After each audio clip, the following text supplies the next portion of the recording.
वाराणसी के शास्त्री घाट पर सोहेल देव पार्टी द्वारा किसानों को समर्थन में धरना दिया गया एवं ज्ञापन जिला अधिकारी महोदय को सौंपा।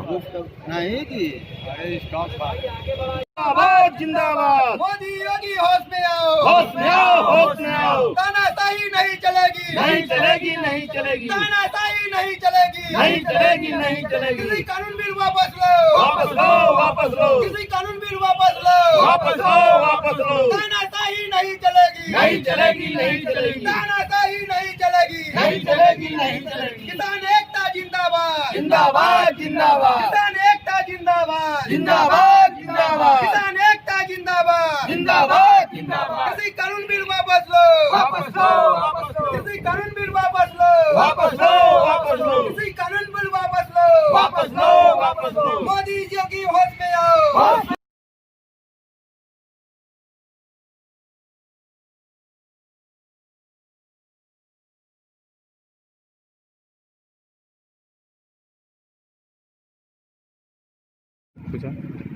अपना परिचय देते हुए बताइए कि किसानों के समर्थन में किस तरह का प्रयास आप लोग कर रहे हैं और कब तक ये प्रयास चलता रहेगा। मैं सुनील पटेल, प्रदेश सचिव सुहेल देव भारतीय समाज पार्टी। हम लोग चाहते हैं कि जिस तरह से सुई से लेकर जहाज़ तक देश में बनाए जाते हैं, उद्योगपति बनाते हैं और अपना रेट वो स्वयं तय करते हैं, उसी तरह से कृषि को भी उद्योग का दर्जा दिया जाए, जिससे आज जैसे पूरे भारतवर्ष में, दिल्ली ही नहीं पूरे भारतवर्ष में किसान लोग आंदोलन कर रहे हैं, आंदोलन की आवश्यकता न पड़े।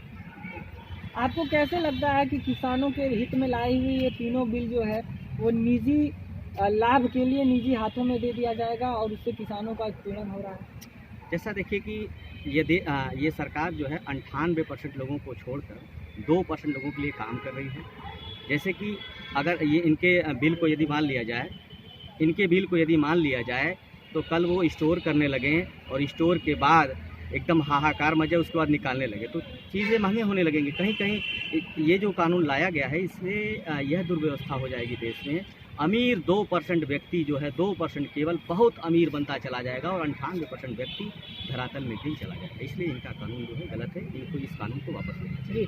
जहाँ एक तरफ अन्नदाता लगभग 25 दिनों से हमारे देश के राजधानी के बॉर्डर पर बैठे हुए हैं और सरकारें जो है अलग अलग जनपदों में जाकर राजनीतिक चुनाव रैलियां कर रही हैं, क्या आपको नहीं लगता कि किसानों की समस्या को सरकार गंभीरता से ले रही है? बिल्कुल गंभीरता से नहीं ले रही है। यह सरकार केंद्र में बैठी हुई किसान विरोधी सरकार है। जैसा कि हम लोग पहले ही कह रहे हैं कि यह सरकार जो है किसान विरोधी सरकार है और उनको हम बताना चाहेंगे कि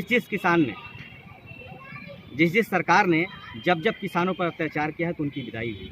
2022 में हम लोग उत्तर प्रदेश में विदाई करेंगे और 2024 में उनका केंद्र से विदाई करने के लिए हम लोग तैयार हैं।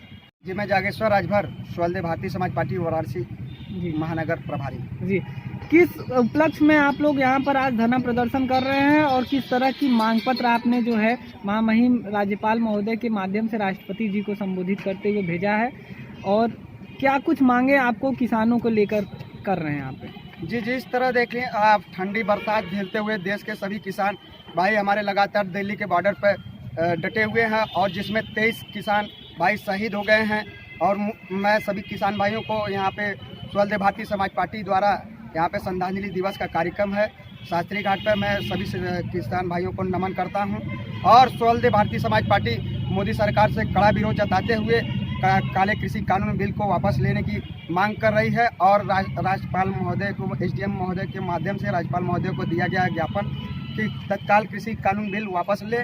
और सोहेल देव भारतीय समाज पार्टी सदैव किसानों की हितैषी रही है और किसानों के आह्वान पर आज शास्त्री घाट पर श्रद्धांजलि दिवस का कार्यक्रम मनाया जा रहा है। जी, जहाँ एक तरफ किसान कह रहे हैं कि कोई भी राजनीतिक संगठन हमारे साथ खड़ा न हो और अपने झंडे को लेकर हमारे साथ न आए, क्या किसानों की आड़ में सुहेल देव भारतीय समाज पार्टी अपने राजनीतिक चेहरे को चमकाने का प्रयास कर रही है या सत्य में उनके साथ अपनी हितैषी का कार्य कर रही है?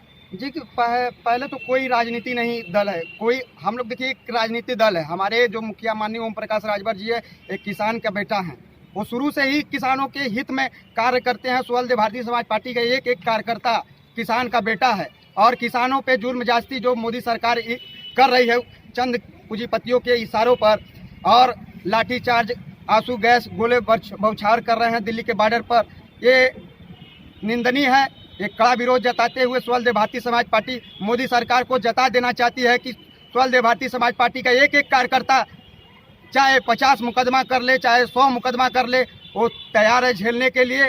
पर ये काले कृषि कानून बिल को आपको वापस लेना ही पड़ेगा। जहां एक तरफ सरकार कह रही है कि ये सारे बिल किसानों के लाभ में है, उनके हित में है, वहां आपको कैसे लगता है कि ये तीनों कानून जो है काले कानून है और वो किसानों का उत्पीड़न कर रही है? मैं बताता हूँ जी, अपना परिचय देते हुए बताइए। शशि प्रताप सिंह, प्रदेश उपाध्यक्ष स्वदेव भारतीय समाज पार्टी। जी, सरकार ने जो ये तीनों बिल ले आया है, सरकार कह रही है कि यह बिल सही है, जी, किसानों के लाभ में है। किसानों के लाभ में है। जी, मोदी जी 2014 के पहले उन्होंने कहा था कि हमारी सरकार बन जाएगी तो खुशहाली, अमन, चैन आ जाएगा और 15-15 लाख रुपया और 2 करोड़ नौकरी देंगे। उस वादे पर फेल हो गए। किसान इस बात को कैसे विश्वास कर ले कि आप जो अभी कह रहे हैं, जो कानून ले आए हैं, वो कानून आप सही बोल रहे हैं। हो सकता है बाद में आपने कानून को बता दिया, बाद में आपके गृह मंत्री जी कह देंगे तो जुमला था।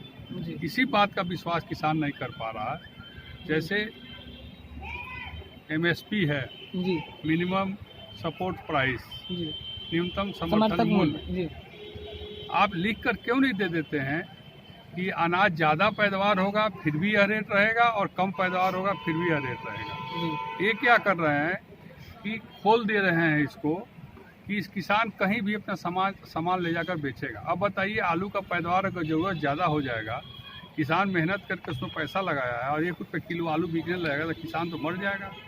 तो किसानों के पक्ष में अगर न्यूनतम समर्थन मूल्य फिक्स कर दिया जाए कि आलू चाहे ज़्यादा पैदावार हो चाहे कम पैदावार हो, हम इस भाव से लेंगे किसानों से, यही तो मांग है किसानों की। और सरकार करे कि नहीं, मैं डायरेक्ट किसानों को खोल दे रहा हूँ, किसान अपना सामान जाके कहीं बेचे। अब बाजार में एक बार 1 ट्रक आलू गिर जाएगा तो खरीदने वाला रहेगा 10 आदमी, तो भाव कम हो जाएगा उसका।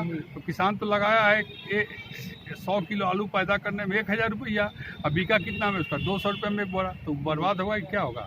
और सरकार पर विश्वास कैसे करें?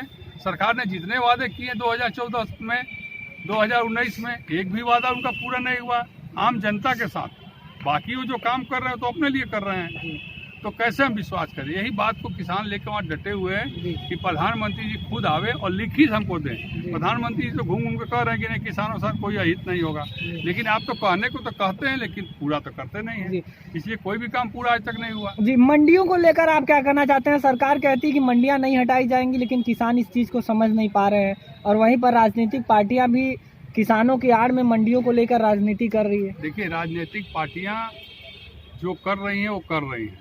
स्वदेव भारतीय समाज पार्टी शुभ रूप से उत्तर प्रदेश की पार्टी है और सारे लोग किसान के बेटे हैं। सबके पास 1 बीघा, 2 बीघा, 4 बीघा, 5 बीघा, 10 बीघा जमीन है, उससे अन्न पैदा करके और हम लोग काम करते हैं। तो हम लोग भी किसानों की श्रेणी में ही आते हैं। हम लोग केवल पार्टी बना लेने से और झंडा टांग लेने से पार्टी की बात नहीं होगी। शुद्ध रूप से किसान है हम लोग। और तो मैं तो यह कहना चाहता हूँ कि आपको जब किसान बिल ले आना था तो आपने लोकसभा में इसकी चर्चा क्यों नहीं कराई? क्यों आप 19 सितंबर को जब लॉकडाउन का प्रक्रिया चल रहा था, सारे लोग घर में थे, तो आपने बैकडोर से किस कानून को ले आया? और लाने के बाद आप सीधे राष्ट्रपति को भेज दे रहे हैं, और भी 323 सांसद केवल, 137 करोड़ जनता देश की, 323 सांसद बीजेपी के, यही 323 सांसदों ने मिल के ही ना इस अध्यादेश को लाया, कानून को लाया और राष्ट्रपति के पास भेज के उसे साइन करवा लिया। क्या 137 करोड़ जनता बेवकूफ़ है? आज जो लाखों लाख लोग बॉर्डर पर आज 21-22 दिन से ठंड में भूखे प्यासे मर भी गए, उसमें 23 हमारे किसान भाई, तो क्या वो बेवकूफ़ है? क्या उनके घर में IAS PCS अधिकारी नहीं है? क्या वो पढ़े लिखे नहीं है? जब उस कानून को नहीं मान रहे हैं, सबसे बड़ी बात है कि भारतीय जनता पार्टी भारतीय झूठ पार्टी है। ये इतना झूठ बोलती है कि कोई भी विश्वास नहीं करेगा, अभी भी विश्वास नहीं करेंगे। 2014 से पहले का समय आप याद कीजिए, 2014 के बाद का समय याद कीजिए, भ्रामक स्थिति पूरे देश में फैली हुई है। रात को आदमी सोता है तो सुबह उठने के पहले सोचता है कि पता नहीं कौन सा नियम कानून आ जाएगी, घर से निकलना बंद हो जाएगा, कौन सी GST आ जाएगी, कौन सा ये कानून है, कब नोट बदल देंगे, कब घर बदल देंगे, कब जमीन हथिया लिया जाएगा, बुलडोजर चला दिया जाएगा। आज क्या हो रहा है? इसके पहले कभी सुना है आपने कि कोई क्रिमिनल या कोई बदमाश कोई पकड़ा जाता था तो उसको जेल में सजा दी जाती थी, उस पर कठोर कार्रवाई की जाती थी, उसका घर बुलडोजर से नहीं गिरवाया जाता था? यह सरकार क्या कर रही है?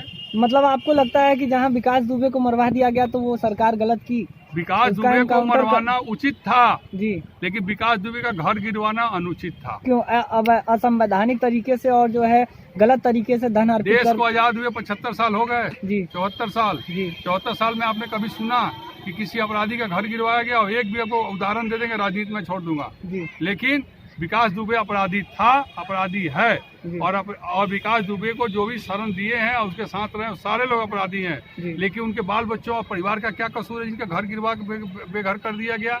जी राम जी की जो मंदिर थी अयोध्या में, जी उसको मुगलों ने गिरवा दिया। जी राम जी कई साल तक तिरपाल में रहे।